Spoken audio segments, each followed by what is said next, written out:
Fever typhoid में भी आता है, डेंगू में भी आता है। यहाँ के जो सेल्स है नेफ्रॉन्स के अंदर के, तो हमें कुछ ऐसा परमानेंट सॉल्यूशन चाहिए जो आपकी बॉडी को स्टेरॉइड की तरह नुकसान ना पहुंचाए। अब ऐसे पेशेंट जिसके अंदर किडनी फेल हो रही है। नमस्कार, मेरा नाम है डॉक्टर पुरु धवन और आज इस वीडियो में हम बात करने वाले हैं किडनी फेलियर के कॉजेस के बारे में कि किडनी क्यों खराब होती है, किन किन कारणों से खराब होती है।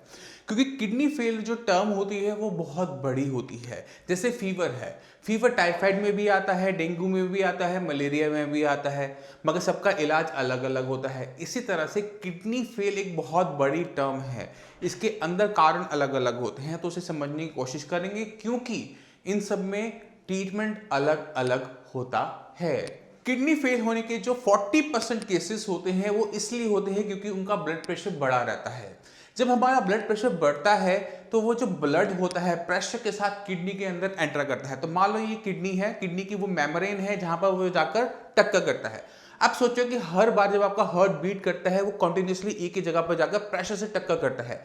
यहाँ के जो सेल्स है नेफ्रॉन्स के अंदर के, वो इस प्रेशर को हैंडल करने के लिए नहीं बने हैं, मगर इतना प्रेशर आ रहा है कि इनको अपने अंदर बदलाव करना पड़ेगा। अब बदलाव करने के लिए वो क्या करते हैं, अपने आप को हार्ड बना लेते हैं क्योंकि प्रेशर ज्यादा है, उसको हैंडल करने के लिए उनको अपने आप को हार्ड करना पड़ता है। जैसे ही नेफ्रॉन्स के सेल्स हार्ड होने शुरू होते हैं वो अपने फंक्शंस को खोना शुरू करते हैं। और नेफ्रॉन्स के सेल्स का क्या फंक्शन होता है कि आपके ब्लड को साफ करना, उसे फिल्टर करना, उसमें जितना वेस्ट मटेरियल होगा उसको बॉडी से बाहर निकालना। अब खुद सोचो कि अगर वो सेल्स हार्ड हो रहे हैं, अपना काम नहीं कर रहे, तो किडनी अपना फंक्शन को खोना शुरू करती है और बॉडी के अंदर वेस्ट मटेरियल क्रिएटिनिन, यूरिया इकट्ठा होना शुरू हो जाता है क्योंकि जो मेम्ब्रेन ये काम करते थे, जो सेल्स मिलकर ये काम करते थे, अब वो पहले से हार्ड हो चुके हैं। तो ये आपकी बायोप्सी के अंदर स्क्लेरोसिस के नाम से देखा जाता है। जिन लोगों ने अपनी बायोप्सी करवा रखी है, अपनी बायोप्सी निकाल सकते हैं। उसके अंदर कुछ टर्म्स होती हैं, वो है स्क्लेरोसिस। स्क्लेरोसिस मतलब वो जगह का हार्ड हो जाना। ये सबसे बड़ा कारण होता है किडनी फेल होने का। 40% केसेस सिर्फ बीपी की वजह से किडनी खराब होती है। अगले जो 40% केसेस होते हैं वो होते हैं डायबिटिक नेफ्रोपैथी की, यानी उनकी किडनी की फंक्शनिंग क्यों गई है, किडनी क्यों फेल हुई है, शुगर की वजह से। अब शुगर कैसे आपकी किडनी को नुकसान पहुंचाती है, इसको थोड़ा सा हम गहराई से समझने की कोशिश करेंगे। मान लो कि आप एक डायबिटिक पेशेंट हो, आपकी शुगर हमेशा 200 प्लस बनी रहती है। अब बॉडी के अंदर एक मैकेनिज्म है कि जैसे ही आपकी शुगर 200 प्लस जाएगी तो किडनी क्या करेगी, किडनी अपने वॉल्व्स खोल देगी कि शुगर यहाँ से बाहर निकलो, बॉडी में बहुत ज़्यादा शुगर है। तो वो एक तरीके से प्रेशर कुकर के वॉल्व की तरह काम करती है, बट यहाँ पे प्रेशर ना होकर यहाँ पे शुगर होती है।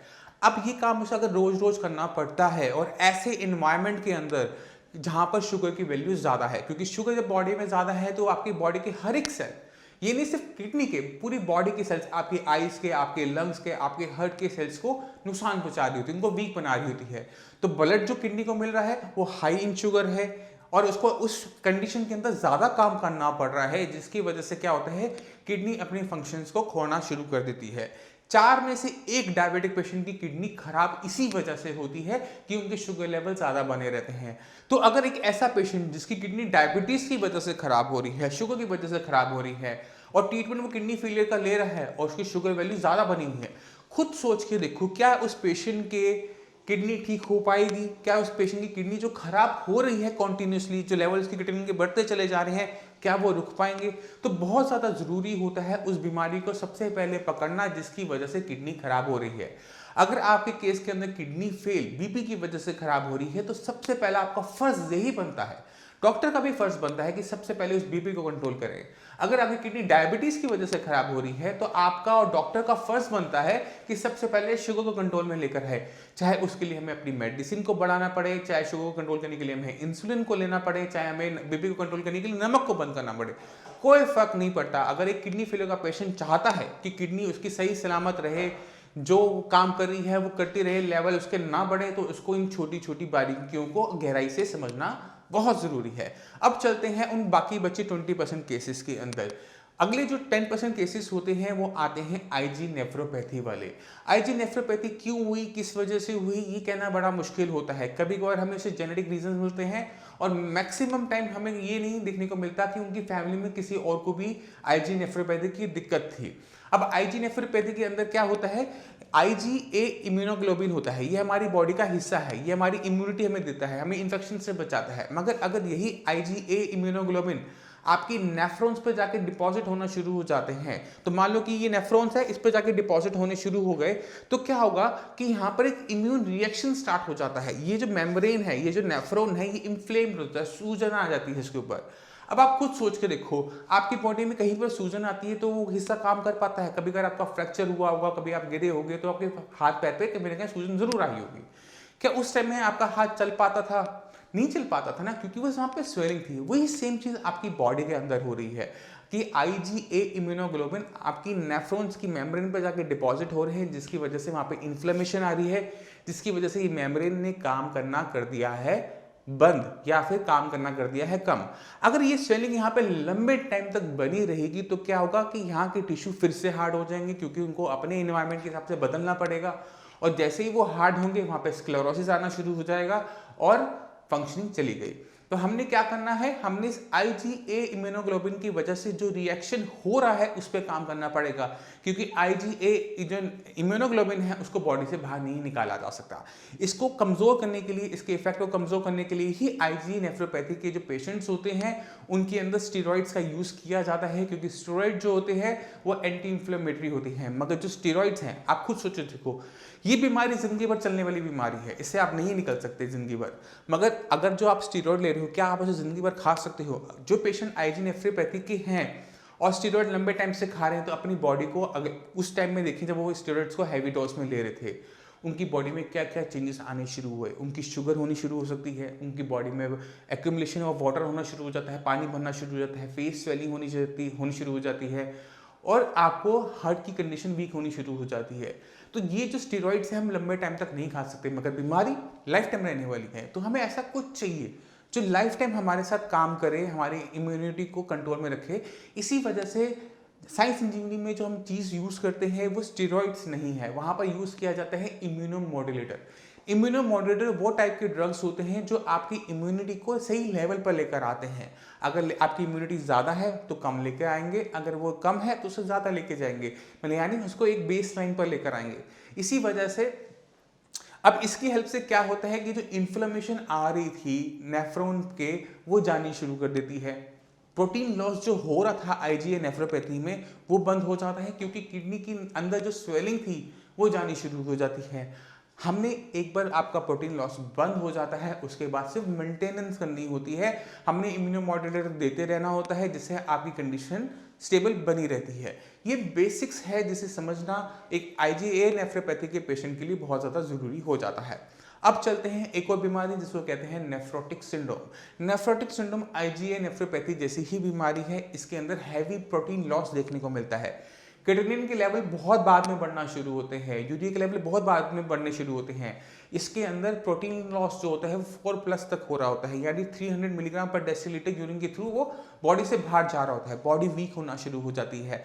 अब बॉडी के अंदर प्रोटीन नहीं है तो बॉडी के पास कच्चा माल नहीं है हीमोग्लोबिन को बनाने के लिए। बॉडी के पास जब प्रोटीन नहीं है तो बॉडी के अंदर पानी भरना शुरू हो जाता है, और अक्सर ये बीमारी बच्चों में देखने को मिलती है। तो बच्चों की जो हाइट होती है, जो उनकी डेवलपमेंट होती है, वो अफेक्टेड होनी शुरू हो जाती है। इसके अंदर भी अगर आप अपना देखेंगे ट्रीटमेंट, तो क्या दिया जाता है स्टेरॉइड्स का। स्टेरॉइड देने से कुछ टाइम के लिए आपके जो लेवल्स है प्रोटीन लॉस के वो बंद हो जाते हैं, मगर जैसे ही आप स्टेरॉइड्स को बंद करते हो तो 2-3 हफ्ते के अंदर फिर से लेवल्स आपके बढ़ने शुरू हो जाते हैं, क्योंकि वो जो कंट्रोल था स्टेरॉइड्स का वो चला जाता है। कहने का मतलब है नेफ्रोटिक सिंड्रोम भी आईजीए नेफ्रोपैथी के लिए तकरीबन जिंदगी भर की बीमारी होती है। इससे पूरी जिंदगी आपको लड़ना पड़ता है।